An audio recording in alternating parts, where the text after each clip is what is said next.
नमस्ते बच्चों, हमारी कक्षा में आपका स्वागत है। पिछले सत्र में हमने एवरेस्ट मेरी शिखर यात्रा के कुछ अंश पढ़े। इस सत्र में हम आगे के अंश को पढ़ेंगे। इसमें हमने सीखा कि बचेंद्री पाल अपने जीवन के बारे में लिखी हैं कि उन्होंने कैसे एवरेस्ट की चढ़ाई की। आगे की कहानी पढ़ने से पहले मैं थोड़ा पुनः स्मरण करा देना चाहती हूँ, ध्यान से सुनिए। इसमें बचेंद्री पाल दिल्ली से काठमांडू के लिए निकली। उनके साथ एक पूरा दल था, कुछ लोग थे जो उनके साथ चढ़ाई करने वाले थे। उनके दल के पहले एक दल चला गया था जिसका नाम था अग्रिम दल, जो इसलिए गया था क्योंकि आगे की कठिनाइयों को वो बता सके, उसका निवारण कर सके। और अग्रिम दल का नेतृत्व प्रेमचंद कर रहे थे। इसी बीच आगे बढ़ने पर लेखिका को सागर माथा नाम अच्छा लगा, जो कि नेपाली एवरेस्ट का नाम सागर माथा रखे हैं। तो सागर माथा नाम उन्हें क्यों अच्छा लगा? क्योंकि सागर के जो पैर हैं वो नदी के समान हैं और उसका जो ऊंचला सिरा है, ऊंची चोटी है, वो माथा है जो कि एक फूल की तरह दिखाई देता है। मैंने आपको पिछले सत्र में ये भी बताया था कि एवरेस्ट की ऊंचाई पर फूल के समान दिखाई देता है, उससे हम क्या बोलते हैं? प्लूम। जो कि हवा की रफ्तार जब तेज़ होती है तो बर्फ़ का टुकड़ा इकट्ठा होकर फूल के समान दिखाई देता है, उसको हम लोग क्या बोलते हैं? प्लूम। उसके आगे जब वो बढ़ी तो उन्हें कुछ लोगों की मौत के भी खबर मिले। ये देखने के बाद भी लेखिका के मन में डर नाम की चीज़ नहीं आई, क्योंकि वो अपने लक्ष्य को प्राप्त करना चाहती थी। उनके मन में एवरेस्ट की चढ़ाई का जो साहस था वो कम नहीं हुआ। लेकिन उनके दल के जो नेता थे वो कर्नल खुल्लर थे। जब मृत्यु का समाचार आने लगा तो उन्होंने बचेंद्री पाल से पूछा कि क्या तुम अपने अभियान को रोकना चाहोगी? तो उन्होंने स्पष्ट जवाब दिया कि नहीं। उसी बीच रसोई सहायक की भी मृत्यु हो गई, क्योंकि जलवायु अनुकूल नहीं थी, इसलिए रसोई सहायक की मृत्यु हो गई। और फिर इसके आगे उन्होंने बहुत हिम्मत से आगे बढ़ा और अब वो अपनी चढ़ाई के एकदम करीब हैं। हम आगे की कहानी पढ़ेंगे। अभी आप देखिए यहाँ पे लिखा है 2 घंटे से कम समय। इसके पहले का मैं एक्सप्लेन कर दूँ आपको कि बचेंद्री पाल और अंगदोरजी दोनों साथ साथ एवरेस्ट की चढ़ाई के लिए आगे बढ़ रहे थे, जिसमें अंगदोरजी जो बिना ऑक्सीजन के चल रहा था। आपको पता है कि जब हम ऊंचाई पे चढ़ते हैं तो हमें सांस लेने में तकलीफ़ होती है, हमें ऑक्सीजन की ज़रूरत होती है। तो बिना ऑक्सीजन के चलने के कारण अंगदोरजी के पैर एकदम ठंडे पड़ जा रहे थे। यह देखकर बचेंद्री पाल ने उनसे कहा कि आपको ऑक्सीजन की ज़रूरत है, तो उसने कहा कि नहीं। दोनों आगे बढ़ रहे थे। अब हम लोग यहाँ से पढ़ेंगे। 2 घंटे से कम समय में ही हम शिखर कैंप पर पहुँच गए। देखिए, शिखर कैंप एकदम उछली सिरा जो था उसके जस्ट नीचे एक शिखर कैंप लगा था। एक कैंप लगा था, उसका नाम था शिखर कैंप। तो 2 घंटे से कम समय में ही वे शिखर कैंप पर पहुँच गए। अंगदोरजी ने पीछे मुड़कर देखा और मुझसे कहा कि क्या मैं थक गई हूँ? मैंने जवाब दिया नहीं, जिसे सुनकर वे बहुत अधिक आश्चर्यचकित और आनंदित हुए। उन्होंने कहा कि पहले वाले दल ने शिखर कैंप पर पहुंचने में 4 घंटे लगाए थे।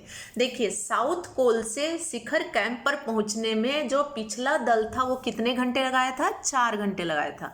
लेकिन अंगदोरजी और बचेंद्री पाल साउथ कोल से शिखर कैंप पर पहुंचने में सिर्फ 2 घंटे लगाए। और यदि हम इसी गति से चलते रहे तो हम शिखर पर दोपहर 1 बजे तक पहुंच जाएंगे। तो अंगदोरजी ने बचेंद्री पाल से कहा कि यदि हम इसी रफ्तार से आगे बढ़ते रहे तो हम सबसे ऊंचाई पर, उछली सिरा पर 1 बजे के पहले ही पहुंच जाएंगे।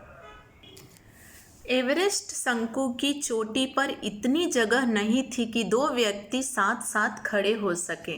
अब देखिए, 1 बजे के लगभग ये लोग एवरेस्ट की चोटी पर पहुंच गए थे और वहां पर इतनी जगह नहीं थी कि 2 व्यक्ति एक साथ खड़े हो सके। यानी शंकु, आपको पता है कि जब शंकु बनाते हैं तो ऊपर का जो सिरा होता है वो कोण निकला हुआ होता है, तो वहां पर 2 व्यक्तियों के खड़े होने की जगह नहीं थी। अब देखिए इन्होंने क्या किया। चारों तरफ हजारों मीटर लंबी सीधी ढलान को देखते हुए हमारे सामने प्रश्न सुरक्षा का था। ये लोग जहाँ भी देखते थे वहाँ सीधी ढलान दिख रही थी, खड़े होने की जगह नहीं थी। हमने पहले बर्फ के फावड़े से बर्फ की खुदाई कर अपने आप को सुरक्षित रूप से स्थिर किया। अब इन्होंने क्या किया कि फावड़े से खुदाई करके वहाँ पर खड़े होने के लिए इन्होंने जगह बनाई। इसके बाद मैं अपने घुटनों के बल बैठी, बर्फ पर अपने माथे को लगाकर मैंने सागर माथे के ताज का चुंबन किया। देखिए, अब बचेंद्री पाल इतने कठिनाई से उन्होंने एवरेस्ट की शिखर की यात्रा की, तो उन्होंने क्या किया कि पहले जगह बनाया, फिर घुटनों के बल बैठ गई, फिर बर्फ को अपने माथे से लगाकर सागर माथे के ताज का चुंबन किया। बिना उठे ही मैंने अपने थैले से दुर्गा माँ का चित्र और हनुमान चालीसा निकाला। इनके बैग में दुर्गा माता का चित्र था और हनुमान चालीसा था। मैंने इनको अपने साथ लाए लाल कपड़े में लपेटा। ये अपने साथ एक लाल कपड़े भी लेकर गई थी, उसमें उन्होंने दुर्गा माता के चित्र को और हनुमान चालीसा को लपेटा। छोटी सी पूजा अर्चना की, थोड़ी बहुत पूजा की वहाँ पे, और इनको बर्फ में दबा दिया। और उन्होंने उस लाल कपड़े में लपेटे हुए दुर्गा माता के चित्र और हनुमान चालीसा को वहीं पे बर्फ में दबा दिया। आनंद के इस क्षण में मुझे अपने माता पिता का ध्यान आया। तब बचेंद्री पाल को किसका ध्यान आया? उनके माता पिता का। वो अपने माता पिता को याद करने लगी इस आनंद के पल में। ये आनंद का पल क्यों था? क्योंकि ये चढ़ाई जो थी वो सबके बस की बात नहीं थी। जैसे मैं उठी, मैंने अपने हाथ जोड़े और मैं अपने रज्जू नेता अंगदौर जी के प्रति आदर भाव से झुकी। इन्होंने अंगदौर जी के सामने हाथ जोड़े और अपना सिर झुकाया। अंगदौर जी जिन्होंने मुझे प्रोत्साहित किया और मुझे लक्ष्य तक पहुंचाया, मैंने उन्हें बिना ऑक्सीजन के एवरेस्ट की दूसरी चढ़ाई पर बधाई भी दी। वो बिना ऑक्सीजन के एवरेस्ट की चढ़ाई कर रहे थे, इस बात के लिए बचेंद्री पाल ने उन्हें बधाई भी दिया। उन्होंने मुझे गले से लगाया और मेरे कानों में फुसफुसाया, दीदी तुमने अच्छी चढ़ाई की, मैं बहुत प्रसन्न हूँ। वो अंगदौर जी ने बचेंद्री को गले लगाया और उनके कान में धीरे धीरे बोला कि दीदी तुमने एवरेस्ट की चढ़ाई बहुत अच्छे से की, मैं बहुत खुश हूँ। कुछ देर बाद सोनम पुलजर पहुँचे और उन्होंने फ़ोटो लेने शुरू कर दिए। जब ये दोनों पहुँच गए उसके बाद और पीछे से जो दल था वो लोग पहुँचे। इस समय तक लाहाटू ने हमारे नेता को एवरेस्ट पर हम चारों के होने की सूचना दे दी। तब मेरे हाथ में वॉकी टॉकी दिया गया। कर्नल खुल्लर हमारी सफलता से बहुत प्रसन्न थे। मुझे बधाई देते हुए उन्होंने कहा, मैं तुम्हारी इस अनूठी उपलब्धि के लिए तुम्हारे माता पिता को बधाई देना चाहूँगा। कर्नल खुल्लर ने क्या कहा बचेंद्री से कि मैं तुम्हारी इस अनूठी उपलब्धि के लिए तुम्हारे माता पिता को बधाई देना चाहूँगा। क्यों माता पिता को बधाई देना चाहूँगा? क्योंकि अगर बच्चे कुछ अच्छा करते हैं उसमें माँ बाप के संस्कार और माँ बाप के गुण जरूर भरे रहते हैं।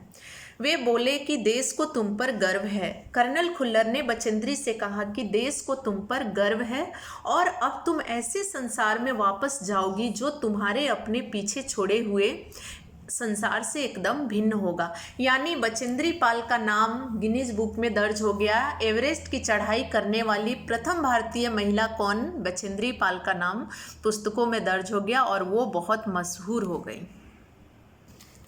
तो बच्चों, आपने देखा इस लेख में बचेंद्री पाल ने अपने अभियान का रोमांचकारी वर्णन किया है। 7 मार्च को एवरेस्ट अभियान दल दिल्ली से काठमांडू के लिए निकला था।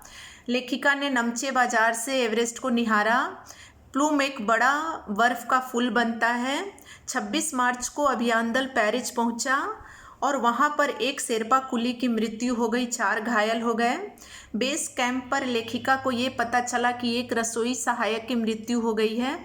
29 अप्रैल को 7900 मीटर की ऊंचाई पर उन्होंने वो पहुंची, जिसे साउथ कोल कैंप कहा जाता है। और इसी बीच 15-16 मई को अचानक रात में 12:30 बजे लेखिका के साथ एक घटना घटी जिसमें वो बर्फ़ के नीचे दब गई थी। वो कौन सा कैंप था? वो था कैंप 3। ठीक है, तो ये कैंप 3 की घटना आप लोग याद रखना। फिर 23 मई 1984 को 23 मई 1984 को दोपहर 1:07 पर लेखिका एवरेस्ट की चोटी पर खड़ी थी। एक बार और मैं बोलती हूँ, 23 मई 1984 को 23 मई 1984 को दोपहर 1:07 पर लेखिका एवरेस्ट की चोटी पर खड़ी थी। वह एवरेस्ट पर चढ़ने वाली प्रथम भारतीय महिला थी। चोटी पर दो व्यक्तियों को एक साथ खड़े होने की जगह नहीं थी, तो उन्होंने क्या किया कि बर्फ़ के फावड़े से बर्फ़ की खुदाई कर अपने आप को सुरक्षित किया और फिर वो घुटने के बल बैठकर सागर माथे के ताज को चूमा, क्योंकि वो एवरेस्ट को जो सागर माथा नाम दिया गया है, नेपालियों ने दिया, ये इनको बहुत पसंद था, बहुत अच्छा लगता था। फिर उन्होंने क्या किया कि दुर्गा माँ और हनुमान चालीसा को लाल कपड़े में लपेटकर बर्फ़ में दबा दिया। अंगदोर्जी, जो कि बिना ऑक्सीजन के एवरेस्ट की चढ़ाई कर रहे थे, उन्होंने उन्हें गले लगाया और उसके बाद कर्नल खुल्लर ने उन्हें बधाई देते हुए कहा कि मैं तुम्हारे माता पिता को बधाई देना चाहूँगा, देश को तुम पर गर्व है। अब जो तुम नीचे जाओगी तो तुम अपने पीछे एक पदचिन्ह छोड़कर जाओगी जिसे ये पूरी दुनिया याद रखेगी। तो बचेंद्री पाल का आपने देखा कि कितना कठिन संघर्ष था और अपने लक्ष्य के प्रति वो कितना हिम्मत से उन्होंने अपने लक्ष्य को प्राप्त किया। वो डेडिकेट थी पूरी तरह से अपने लक्ष्य को पाने में, तभी उन्हें डर नाम की चीज़ ने बिल्कुल नहीं सताया। इतने सारी घटनाओं के बावजूद वो डरी नहीं और हिम्मत के साथ आगे बढ़ती रहीं। तो बच्चों, हमें भी अपने लक्ष्य को प्राप्त करने के लिए अंदर से हिम्मत जुटाना चाहिए। देखिए, आज की परिस्थिति ऐसी है कि आप लोग घर में बैठे हो, टीचर ऑनलाइन आपको पढ़ा रहे हैं, तो इस बात पे आप अच्छे से ध्यान दो और हमें सहयोग करो, क्योंकि हम जो कुछ आपको मैसेज देते हैं, जो संदेश देते हैं, उसे आप ध्यान से सुनो और अपने जीवन में उतारो। हम जो काम आपको देते हैं पढ़ाई का, उसे पूरे मन से करो, क्योंकि लक्ष्य की प्राप्ति के लिए अगर आप पूरे तन मन से तैयार हो तो वो असंभव बिल्कुल नहीं है। तो आज के सत्र में ये हमने एवरेस्ट मेरी शिखर यात्रा पाठ को समाप्त किया। आशा करती हूँ आप सबको समझ में आ गया होगा। फिर हम नए पाठ के साथ अगले सत्र में मिलेंगे। धन्यवाद बच्चों।